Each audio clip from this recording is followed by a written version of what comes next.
Hey, I just got back from lunch. Did you finish that report yet? Well, not exactly. Still working on it. I'm not finished just yet. I got a little sidetracked, but I will get them to you first thing this afternoon. It is first thing this afternoon. Well, yeah, I understand that, but I mean, I am working on But it. I'll have what do you mean that the report isn't finished yet? I'm still in the process of working on it. I've just been a little distracted. Distracted. Our meeting starts in an hour. I can have it. No. What were you doing? Were you listening to another hunting podcast again? I swear, I give the staff in this office the freedom to do whatever they want to do as long as they meet a deadline. That is the first bullet underneath your job description. Pays attention to detail and deadlines. And deadlines. With emphasis.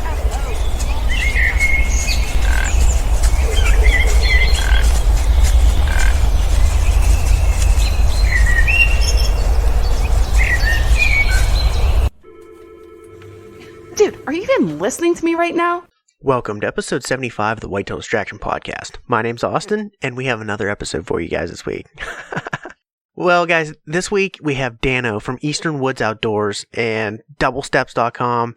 The guy is absolutely awesome. If you are a DIY guy, you like saddle hunting, you like mobile hunting, this is the guy for you. If you want to tinker, change your sticks, find different methods of climbing, anything like that, this is the episode for you. Doublesteps.com, doublesteps.com, doublesteps.com. Dano is the man. We're going to get into it. Keep it nice and short. All right, guys, welcome back.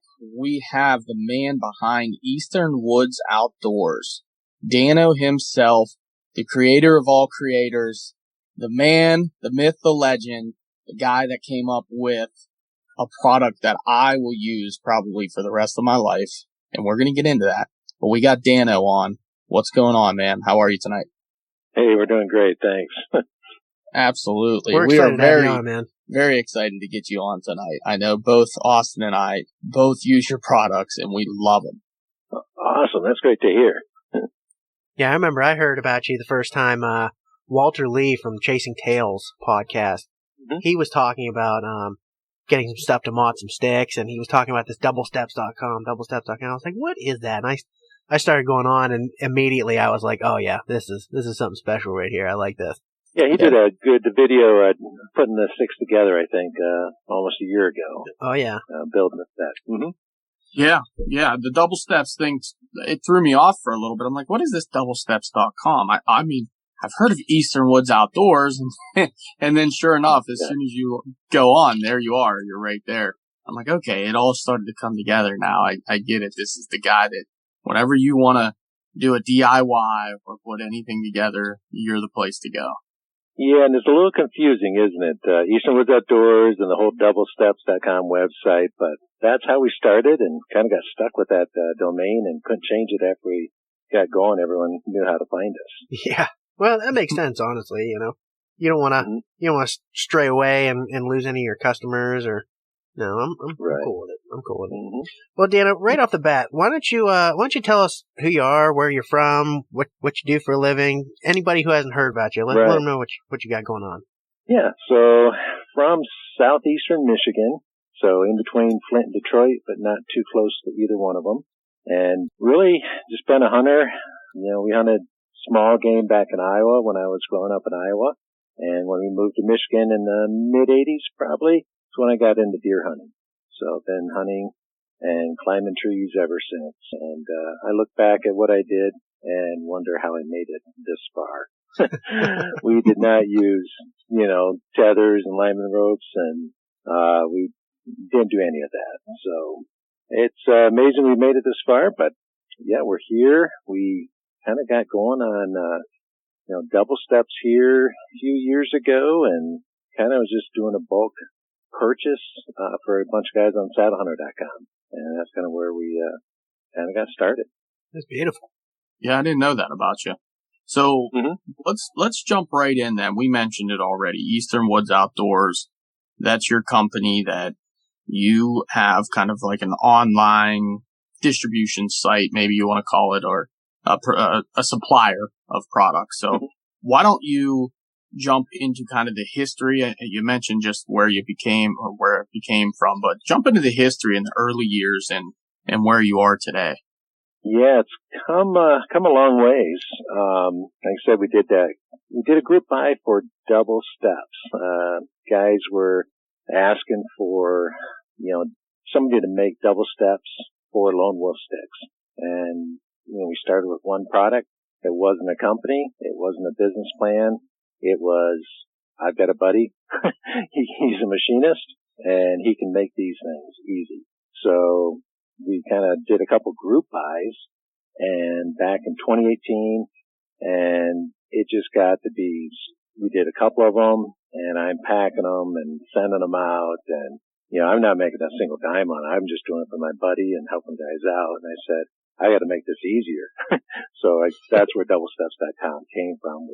One single product out there to, help guys put the double steps on their sticks, and then requests started coming for squirrel steps, for platform parts, and pretty much geared towards the DIYer.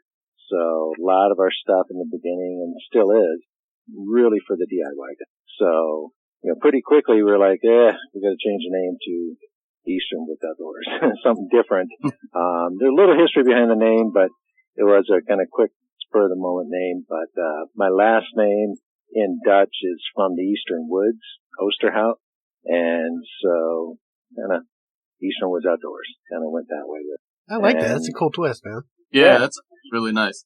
Yeah. So now we're up to, I don't even know, 250 some products on the website now.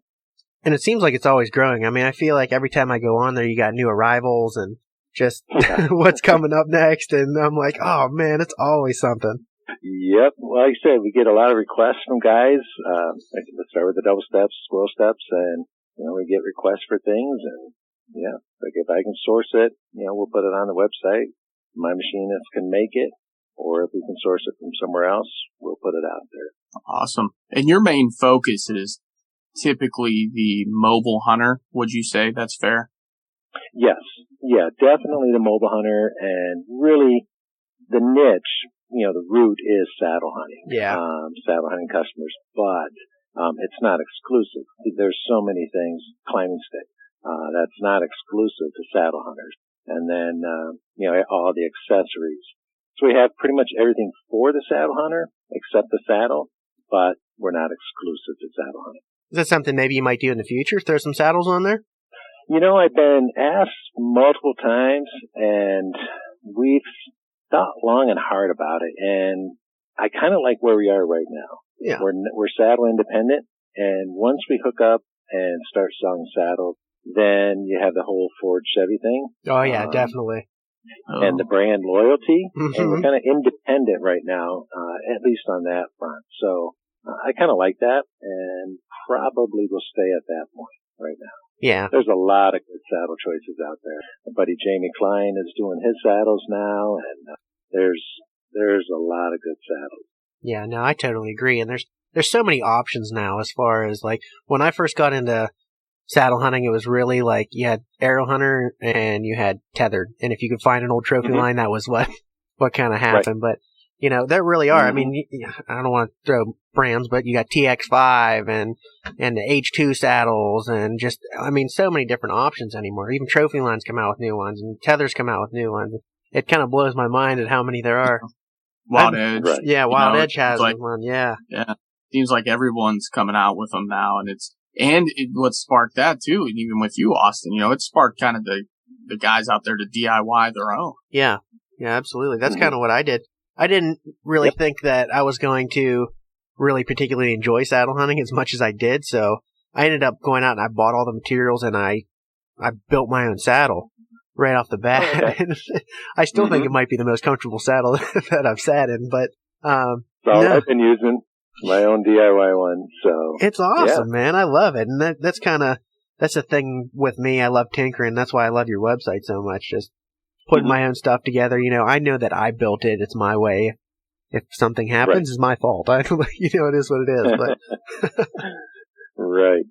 Yeah. Austin definitely got me involved in it because before him, I had no clue about any of this stuff. I was not a DIY kind of person. I was always, go in and find a product that I like and buy it for what it is and, not really alter it and use it as they sell it. which leads me to kind of the next point. I mean, you guys, you mentioned before this, you're starting to do kits now, which when I went in and I bought the Ultimate One Stick, I was really excited that I even weighed the option of either building my own or just going with what you had already pre-made. And really, for the price, you can't go wrong for the pre-made one. I think you're saving a little bit of money than going out and doing it all myself. So if you want to get into some of your kits, I think that's something worth talking about.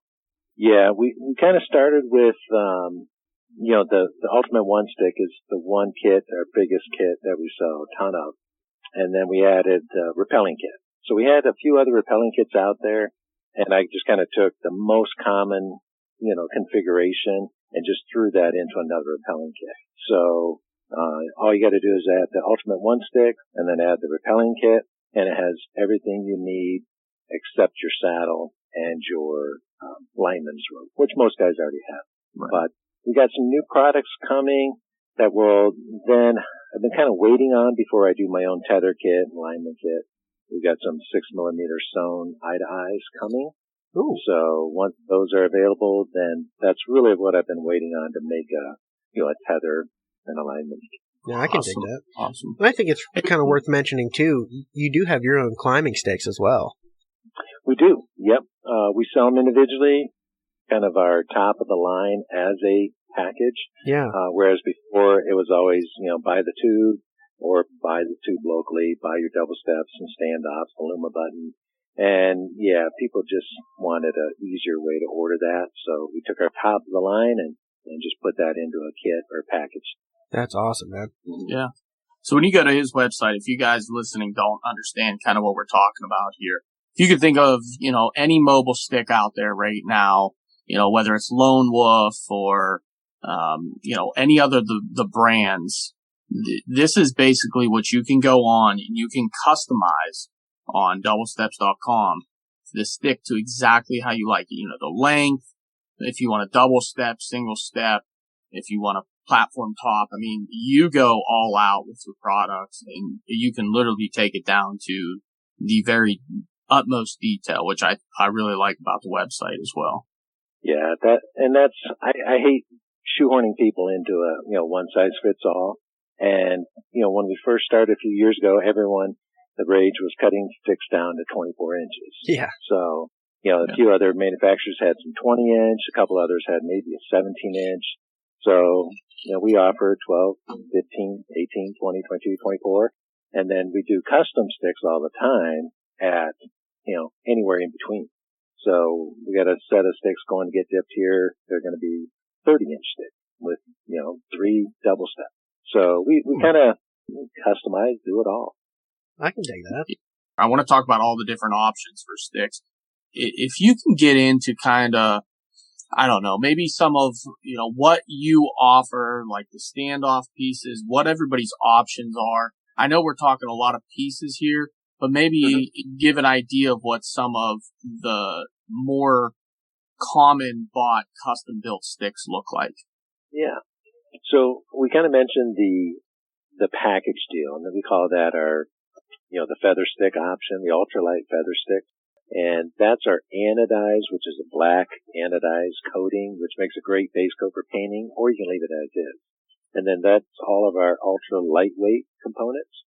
And in the components, you're really only talking a few items. You got your stick, you got your steps, and you've got your standoffs. The only other component is your button. We have a Luma button. Mm-hmm. And so the customizations come in, that's the high end. But then if you didn't need the anodized or if you didn't need the ultra lightweight, then you can drop down to more of a standard version where you just buy the, top and bottom steps, the 2 standoffs and the Luma button. And then you maybe buy, the tubing, locally. If you got a, metal shop around or company you can buy, just that 1 inch. But so it really comes down to, how much weight you want to carry. If you want to make it lightweight. So the standard and ultralight, and then you have raw aluminum, or you have the black anodized. And that's pretty much all of the components have those options. And then, like your steps, we offer in a straight step or an angled step. And guys ask me all the time, why, why do you want one versus the other? And kind of a personal preference, but I can like the straight steps. You're standing, thinking on top of your stick, hanging your neck stick, or hanging with a hang on, or your platform. To have both feet flat on one surface is kind of nice. Doubles as a mini platform if you're saddle hunting for just a couple hours and you don't even bring a platform. But other guys want the angled double step to be able to, if you're on a leaning tree, where your foot might not slide off as easy. So those are some of the configurations. And then the tubes, like our ultralight feather sticks, we do in 12, 15, 18. We just added 18, 20, 22, and 24. If you want, we can actually make them up to 48 inches. Oh, so man. 32 is the longest we have made, but kind of you seem to be getting out of that feather stick ultralight arena when you get up to those 32 inches. But they can be made, any distance, you want to put on your step distance, you can get a stick from that. I gotta be honest, I want to meet the guy that is the first person to do the 48-inch stick. Yes. Oh, man. I had someone talking about it, and it was more, I think it came down to it was definitely a preset. Oh, yeah, just absolutely. on top of the other, and it was a preset, just putting them up.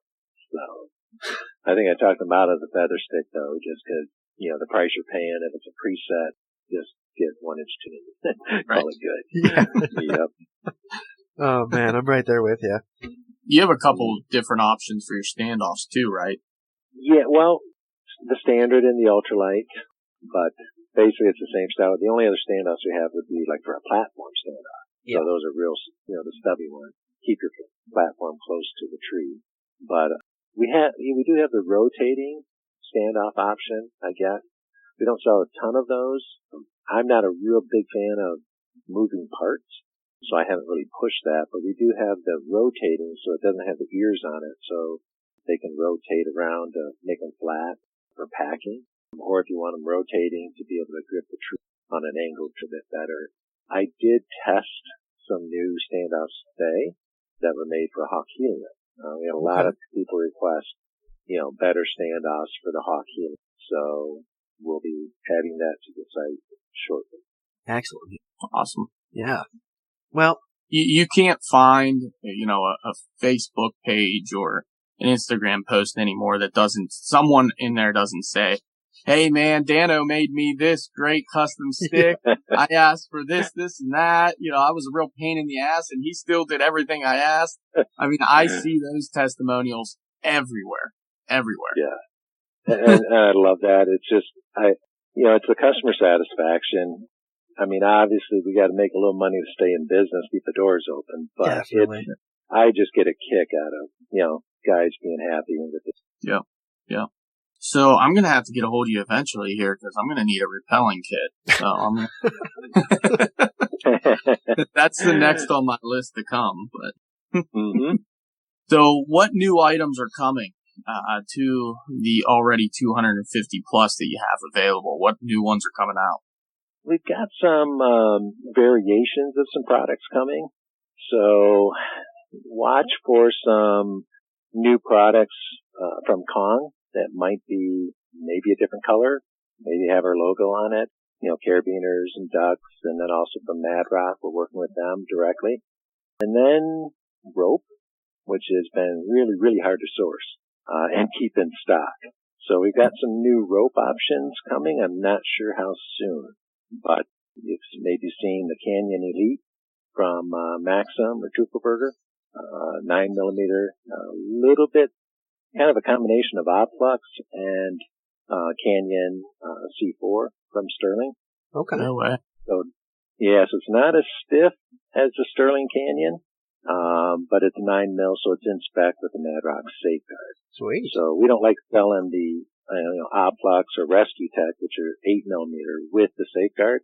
So that's not a kit that you can purchase, but you can purchase them separately, and I use still Opflux with my safeguard. But we don't put that in a kit, so this 9mm Canyon Elite is much more packable, and we're really excited about it. So we should have some options with some different camo colors coming soon. That's what I'm talking about. Pretty cool. Yeah. Pretty cool. So, and then the Monarch from Out on a Limb for our ultimate one stick. So right now we're using the Scout from Out on a Limb, and then we're just getting their first batches of our own Scout that we're making locally so that we can try to get caught up and then stay caught up. So we're working with Matt on that, on our own version of the Scout, and then we'll sell the Monarch as soon as he comes out with that. And there might be another option as well, similar, to a top-of-stick platform. Okay, I like it. There might be. I like the mystery there. Keep them guessing, man. I love it. Yeah, you mentioned Out on a Limb. Is there anybody else outside product suppliers that you use towards some of your products that you make or put together that you want to give some recognition to? Well, we work with a lot of, just individual guys that are making items. When we've been working with Jamie Klein doing the Nader Swaders forever. We sell a pack of socks for a guy out of Pennsylvania, Jeff, and then we sell Hang Time. So Jeffrey Malera from Hang Time, New York. So I like working with different guys. Sam Sotowski, that he's known as the AM Steel guy. All of our AM Steel products, minus one or two, are made by him. Oh, awesome. And he provides those. And the SRT Saddle Hunter, Luke Dottle, makes the 3/16 full berry one stick rope. And there's some others I'm starting to work with. We're, trying to set up some things. I just love working with, other companies, giving them a platform to sell their products on and giving customers a one-stop shop. Yeah, man, there is nothing wrong with that. And I think most of the DIYers out there can really appreciate that. Mm-hmm. Yeah. So who's your biggest, who's your biggest customer base then? Do you think it's saddle hunters, or do you think it's, I guess it plays hand in hand. DIY guys and saddle hunters are kind of a mix, but I'm seeing a lot of guys out there that are DIYing even for tree stands, just for the mobile sticks. Yep. I still think our base is saddle hunters, and I think that's our core. But, with more and more, people trying out the one stick, I don't know if that's helping to contribute more and more people trying out saddle hunting. So, saddle hunting has just exploded. We'll thank Greg and Ernie and Tethered for all their marketing on getting saddle hunting to be kind of recognized, and more and more people getting into it. So I think that is still our biggest customer base.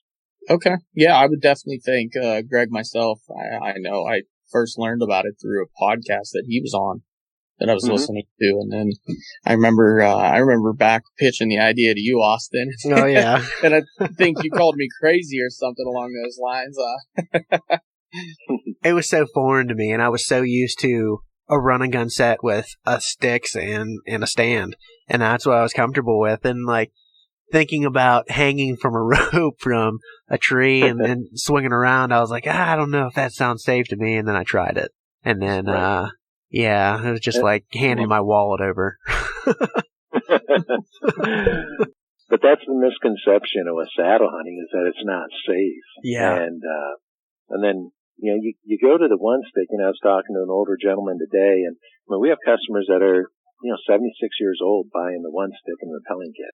Oh man. And yeah, it's amazing. I guess there's hope for me as we get older, but the whole idea of being clipped in at the bottom, climbing up, hanging from the same, not even disconnecting and then rappelling down, it's actually a pretty safe way to go. Yeah, I guess so. You never disconnected. Nope. That doesn't sound bad to me. Yeah. Do you want to break down what one sticking is? If they haven't seen the Greg Staggs video, obviously I would say once you get done listening to this podcast, head over to YouTube and look that one up. But do you want to explain what that looks like to anyone? Because I know even when I first heard about it, I really had a bad misconception of what the process actually entails. Yeah. And there's some older videos out there that, maybe it doesn't look as easy, but I think the way Scott Hesterly was showing Greg's son how to do it. One sticking so easy, even a 13-year-old can do it. That's a video. The funny thing is about that video, it was not planned. Scott was there visiting and pulled out his equipment, was just showing Gabe how to climb, and Greg pulled out his video and said, hey, let me just videotape this. Now, half of America has seen that video. Definitely check it out. But the main premise is using a small stick, mostly for packability, and you're not really using the stick to gain distance, like climbing from step to step. You're just using it as a place to put your feet and raise your tether or your rappel line as high as you can. And then the addition of a 2-step or a 3-step aider then allows you to make the most of a single move. So I use a 15-inch stick with a 2-step 22-inch aider. I'm 6'5", so I can get by with a longer step distance than some. But we make the step distance anywhere from 12 to 24 inches, basically. So I can hang my stick at the cam cleat right about 8.5 feet. Oh, man. So I can then step into the aider, climb up, and most of the time I don't put on my lineman until I get up to my bottom step. And then I'll climb up to the top with my lineman, and now my feet are at 9 feet right there. So I hook up my rappel line, which is my climbing line, my tether, all in one line. And I put that as high as I can reach it. And then if I have to, I'll use a safeguard to mini rappel a little bit to where I can reach my one stick. And I can reach it from underneath. We have a little wire handle that sticks out 6-8 inches. You just kind of grab that, loosen your stick, pop the rope out of the cam cleat, and then raise it up as high as you can reach and tuck it under your rope. Rope holds it in place, tie it off, and climb into the aider and climb back up and do it again. So you're not going to really get that, a 9 foot on the second climb because you're kind of hanging on the side of the tree. But some places I can do 2 moves and be at hunting height. Otherwise I'll do 3. Oh, man, I'm thinking about you getting your first stick and your feet at 9 feet. That's at least 2 sticks and an aider for me. I'm a little short guy. I'm like 5'7". Yep. So there's an advantage sometimes, but and then the best part, I was rappelling even a couple seasons ago when I was using 3 or 4 sticks, and I was always rappelling at night. I find it safer coming down in the dark when it's been raining and freezing, sleeting, and climbing down the stick. I started just rappelling and then popping my sticks off as I went down. And so the rappelling was kind of a natural for me to then just, you're one sticking. I've never attempted to one stick down. It can be done. People say it's not that bad, but most say don't try it. And just rappel down and, stop, grab your stick, hang it off your saddle, and rappel the rest of the way. So it's pretty slick to walk in the woods with your stick and rappelling gear. Oh, man, yeah. I will say I did not have the rappelling item available to me. And like I said, I climbed your one step, your ultimate one stick about 4 times. I've climbed it now.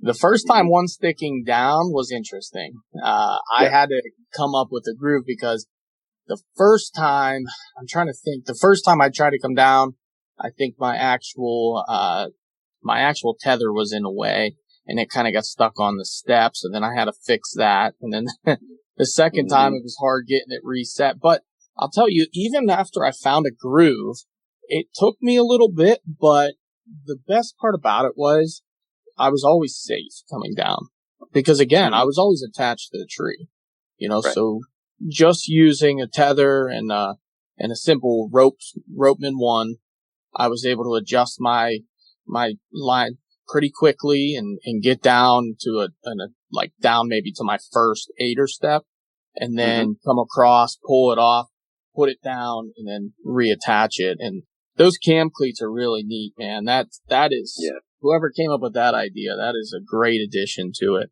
Yeah, we've been working on our own version.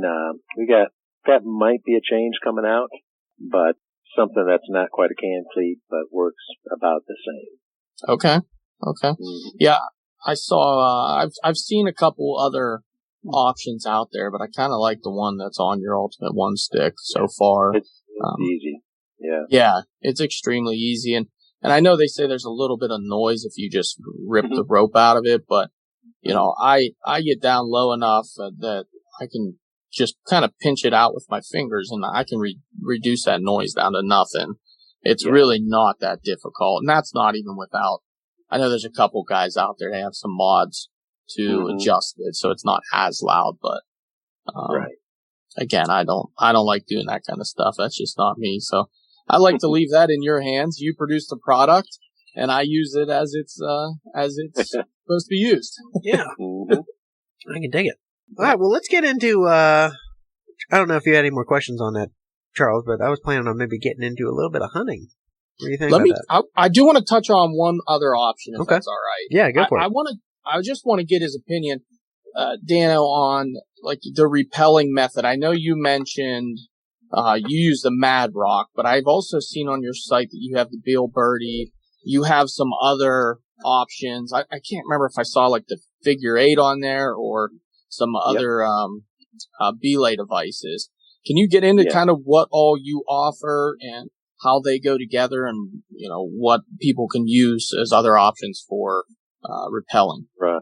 Yeah, the two affordable options are the Figure 8 and the like an ATC style device. I've got the Gravel Master Mono, which has been hard to keep in stock. The Gravel products over in Europe, hard hit with COVID. Same with some Beal products that are coming from Europe.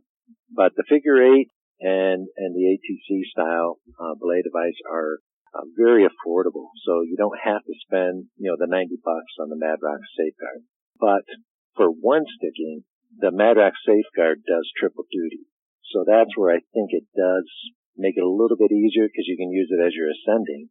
Some of the videos that are out there, I will say, show guys climbing up to their top step before they raise their tether, and there's a lot of slack in your line.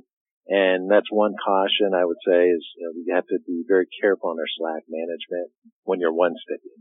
Because if you fall, you slip, and you've got 4 or 5 feet of slack in your line, something's going to break, and it probably won't be the stick or the rope.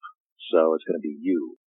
So be careful with the slack. So that's where the safeguard, you can be pulling up the slack as you're climbing, before you even raise the tether up. And then you can hang from it, and then you can rappel from it. But if you're using a different way of getting up in the tree or using multiple sticks and you might want to rappel, then the Figure 8 or the ATC style device, they work great. You just got to back them up with an auto block so you can go hands free, or you tie them off so you can go hands free to take your stick off. The Beal Birdie we added because we were having trouble keeping the Mad Rock Safeguard in stock. I personally have used it and tested it, had no issues with it. It is technically more like the Mad Rock Lifeguard, which has the spring in it, and the Safeguard doesn't, and so it grabs immediately. So there's the rope's not going to slide through it at all. If you stood up and you had that as your on your tether, I've heard that if you had the Lifeguard, the Gree, or a Beal Birdie, and you had slack in your line, it could slide down. It's not weighted, so then it could slide a little bit potentially. So that could, you'll look down and it's sliding. It might give you a little thrill there, but I think it's perfectly safe, and it's a little more of an affordable option. That was totally a selfish question on my part, by the way. I've been looking into a bunch of different options on your site, and I just couldn't figure out which one I really wanted to. I kept coming back to the Mad Rock Safeguard though, and I have heard, some people with minor complaints with the Beal Birdie, the Gree, and with that same design with the spring in it, as you mentioned. So it's okay. Yep. All right. Well, yeah. Let's Austin, take it away. Let's go into some hunting stuff, man. Yeah, man. Well, Dano, I know we talked a little bit before the show, and you said you didn't get to hunt a whole lot this season, but why don't you get into your season a little bit, and then also you mentioned a really cool canoe hunt that I would really like to get into as well. Yeah. So we didn't get to do I didn't do a whole lot of archery hunting, just, 4 or 5 times, got out, no shots taken, no deer harvested. So didn't get blood on my arrows this year, but the canoe trip is always a highlight, something that we used to do every year for years. And then the river where we hunt, EHD, hit hard one year. Oh, man. And just decimated the herd. So we let it rest 5-6 years, and just went back this year and saw plenty of deer, biggest deer in the wild. 2 of our guys got a shot at and missed. Oh, So man. it was a beauty. We ended up following because we were making sure it wasn't a hit, and bumped it into another hunter, and he was able to harvest it. It was a young guy, young kid, and that was just great for him to be able to get. Would have been better if someone in our group got it, but I'm just glad that he had a great experience with that. I'm not good at scoring them, but he was a dandy. We normally don't see anything bigger than like maybe a 9 small 10, but it's more of a brown it's down, shoot some deer, fill the freezer type hunt. But it's a canoe hunt where we'll canoe in the dark and set up and hunt. The first couple hours. I hunted out of the tree the first morning and had a small buck walk down in front of me and took the opportunity to shoot him. And then then we normally do deer drives during the day. So you think of a river as it's bending around, and we do deer pushes from either the base of the peninsula to the tip, or vice versa. Have a couple guys, sitting, and then a couple guys pushing. We had 6 of us that hunted, the 2 days. It's a grueling hunt. I mean, you're canoeing, you're walking, pushing, sitting, you're doing everything, but we love it. It's a great hunt. And then the last few hours of the day, we kind of find a spot, set up, and, get climbed back up in the tree. That sounds like a blast, man. Yeah. This year was a little different. It was here, opening day in Michigan was just horrible. It was just rain and windy, and trees were falling all around me. I'm in this pretty sturdy tree, I thought, much bigger than I would normally hunt. And I was hanging on. It was swaying in the wind, and I'm thinking of contingency plans, maybe this rappel thing is a pretty good deal. This tree starts going down, maybe I can rappel off the one side or something, but, it was pretty interesting. You're hearing trees crashing all around. So. Oh, man. Do you remember what the date was on that? November 15th. Yeah. November 15th. Mm-hmm. Okay. Yep. That's about right. Yeah, right that's what I'm Austin, that's that extra day we had. That's that extra Sunday, day we had, the Sunday, and we were out in that too, Dano, and it was a nightmare, man. There were trees falling around us. It was 60-mile-an-hour winds, I think. Yeah. I mean, the only good thing was it kept a lot of people out of the woods. Yeah. So Yeah. There weren't as many people out there, and, we had a good hunt that day. Oh, man, that is absolutely crazy. It's so funny you were out in that too. Yep. So I was out there, and now typically I climb and hang from my rappel line, but that was like one of those exceptions where I'm going to keep my rappel line dry, and so I climbed and hung with just a normal tether. So, the funny thing is, I hunted that whole day. I never took my saddle off, and I had my backpack with my one stick on the back of my backpack, doing deer drives, crawl into the canoe, get back out, in and out of the canoe all day, and I had my saddle on the whole time. So, you can't do that with a climber or with, a hang-on tree stand and 5 sticks. You're not going to be sitting there doing deer drives. No, that would definitely be a pain in the butt, man. I can only imagine. I can think of I don't even know what I was thinking before, carrying a backpack and a stand and sticks and everything. I was so heavy. I mean, it was so uncomfortable. And then you switch over to a saddle and you come to the dark side and everything's perfect. Yeah, it's just so much easier to get back farther. And I'm not a huge, mobile hunter, public land hunter, mostly because of time. So I'm hoping things are going to change up this year with more hires at EWO headquarters, and I'll be able to get out in the woods a little bit more this year. That's the plan. That's awesome, man. That's awesome. Yeah. Do you have any trips? Oh, go ahead, buddy. No, go ahead, man. Go ahead. Do you have any trips or anything planned this year, Dano? Nothing in the works yet, but we had a canceled Wyoming trip last year due to COVID. Yep. So I do hope to, we've got about, 5, 6 of us that go to Wyoming and hunt every few years. So we're saving up preference points, and we either do a mule deer hunt or a pronghorn hunt this year. That sounds and awesome. Keep getting more points for elk and go out for elk here in more years. Excellent, man. Excellent. So, Dana, did you go through the natural progression? Like Austin and I, we started off, we were, ladder stand and climber guys. And then we went to, the mobile stands and steps. And I even like Austin said, can't believe we ever did that. But coming from putting that heavy, bulky climber on your back, going to that, we were like, man, this is the coolest thing ever. We're slender. We're slender and we have all this extra room and, everything else. And, it's not so bulky to get through stuff. And then now, hell, I'm running your one stick. He's just running a couple steps with aiders and saddle. It's pretty amazing. Did you progress the same way?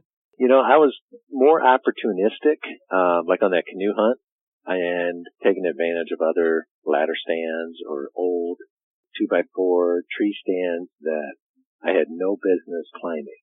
But I would climb up anything. I would climb a lot of trees. I did a lot of tree climbing. Anything I could get just up above, the vegetation a little bit or up in the swamps. So I was just climbing trees mostly. Quite a few years I did carry the mare step, the strap on the mare steps. Oh, yeah. Public. We can't use screw-ins on public land in Michigan. So No, I we can't used either.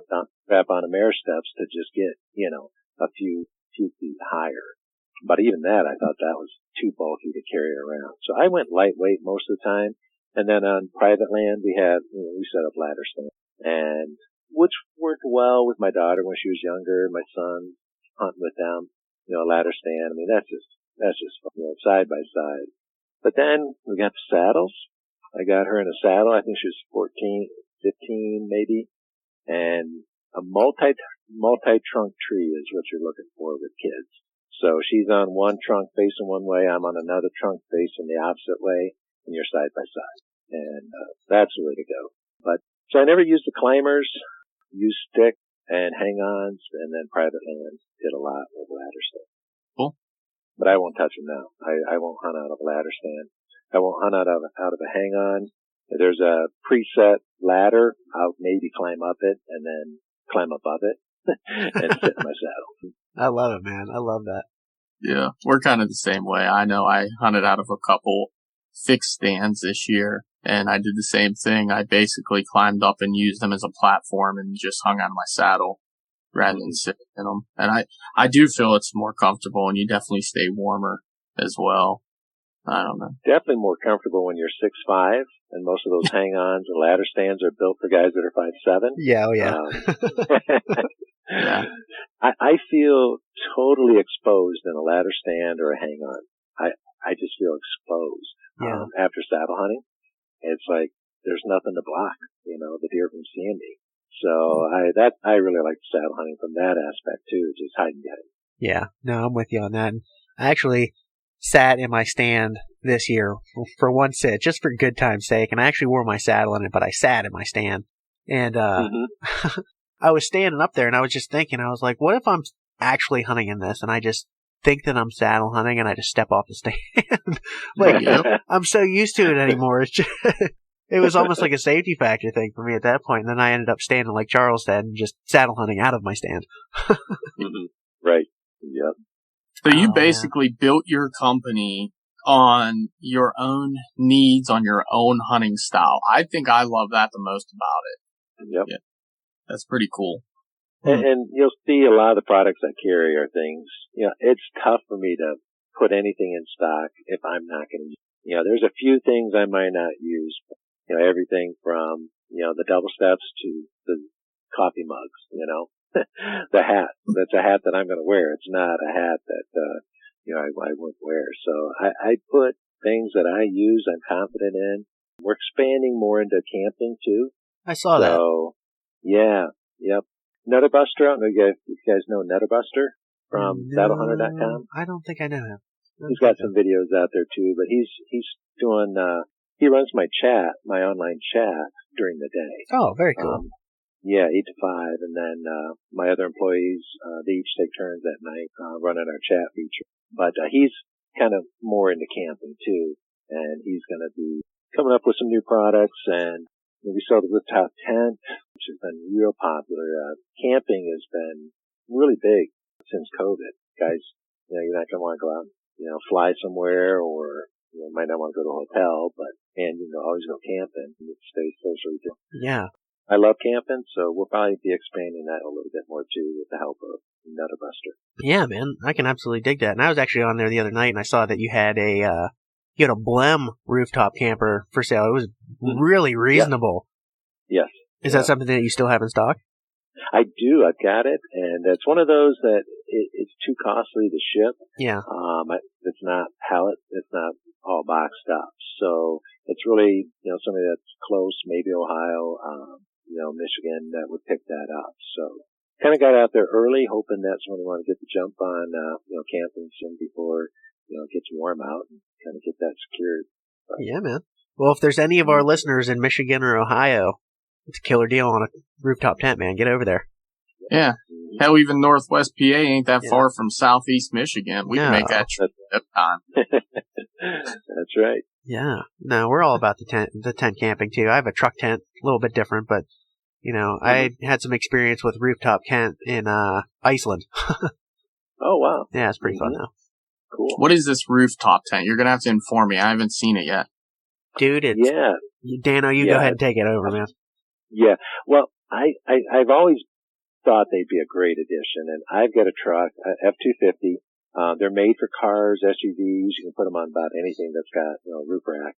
But I love Diamondback tonneau covers right there in Pennsylvania. And the Diamondback tonneau cover for hauling quads or anything up top, put 1,600 pounds on that.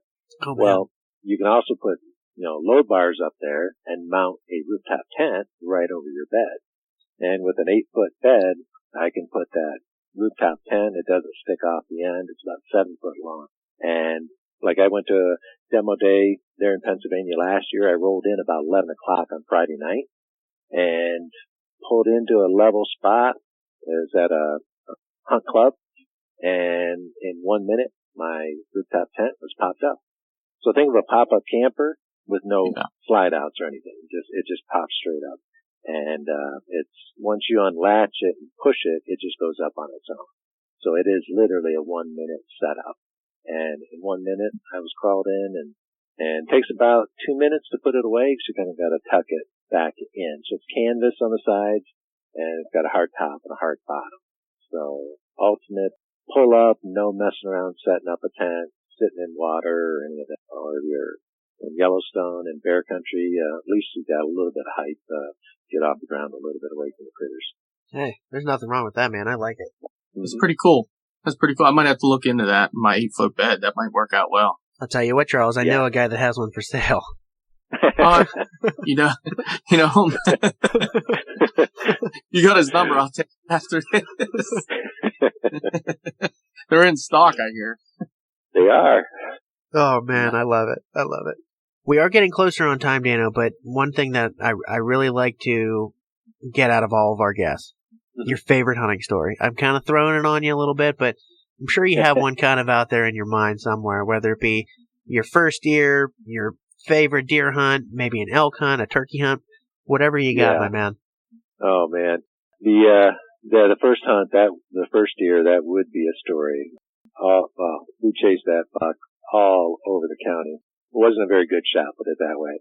But one of my favorites is really the elk hunt I did in Wyoming with my kid. Excellent. Let's get into that. 14 and 16. My daughter was 14.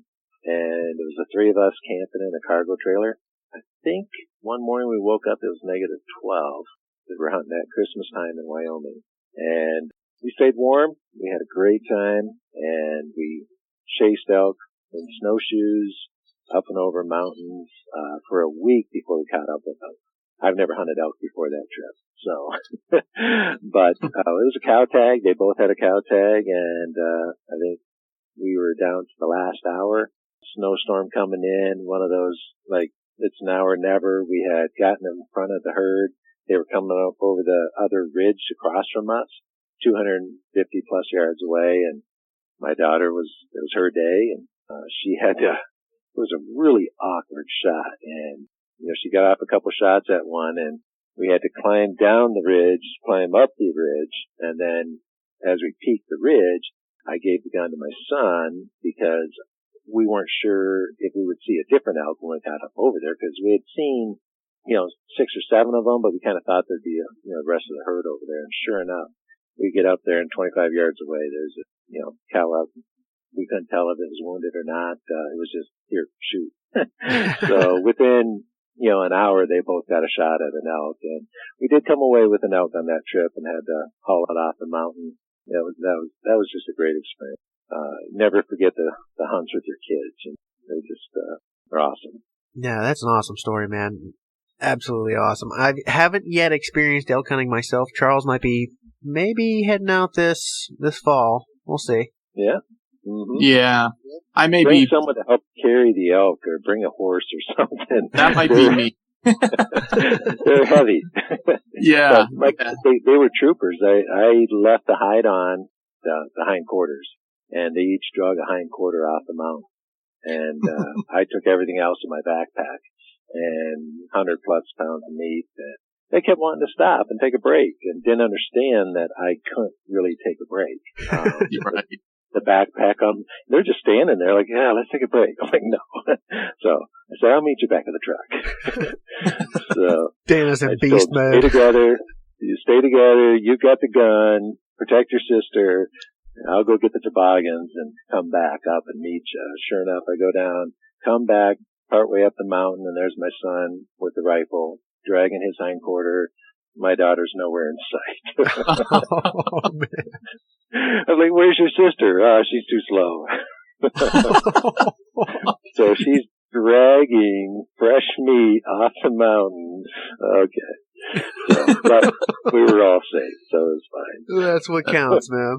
Oh my. Yeah. It was, besides the hunting, just driving around was hilarious because, it's so windy out there, and there'd be 6 inches of snow on the road. You turn the corner and there's a 4-foot drift, and, the longest we were stuck was 2 hours, and, we had to shovel your way out. There's no help coming anywhere. So we're in the middle of nowhere. It is otherworldly how much snow they get out there in the winter, isn't it? Yes.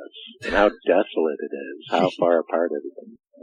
We saw two other trucks that whole week, I think, while we were hunting. Oh, man. That's pretty intense, man. Yeah. This was Wyoming, right? Wyoming at Christmas time. Yep. Oh my goodness. Can you ask for a better Christmas than that? That's killer, man. I hung some, LED Christmas lights inside the cargo trailer. So. Oh, see, you're festive. Oh, I dig it, man. They got an elk, so Santa must have came. Yep. That's what I'm talking about. All right, Dano. Well, why don't you go ahead and tell everybody where they can find you, social media, your website. We've mentioned a couple times, but throw it out there, man. Where can anybody find you, get a hold of you if they want to order something or just learn some more information about you and Eastern Woods Outdoors? Yep, that's our Facebook page, Eastern Woods Outdoors, website, doublesteps.com. You can hit me up direct at dano@doublesteps.com, or you can call us. We normally answer the phone even. 866-EWO-HUNT. That's what I'm talking about. I did not know that was your number. Now I'm going to have to call you and bother you all the time. Go for it. We love it. Well, hey, we really appreciate you coming on, man. I had a lot of fun with this episode, and I was happy to go ahead and geek out with you on, the mobile hunting stuff and the saddle hunting stuff, because that's what Austin and I are familiar with, and we really appreciate it, man. Yeah, well, thanks for having me. I had fun too. Appreciate it. Absolutely. Anybody out there, go check him out. Go to his website. Make sure you go visit doublesteps.com, order some stuff. You would not believe how much stuff is on this website, and I think there's something for everybody out there.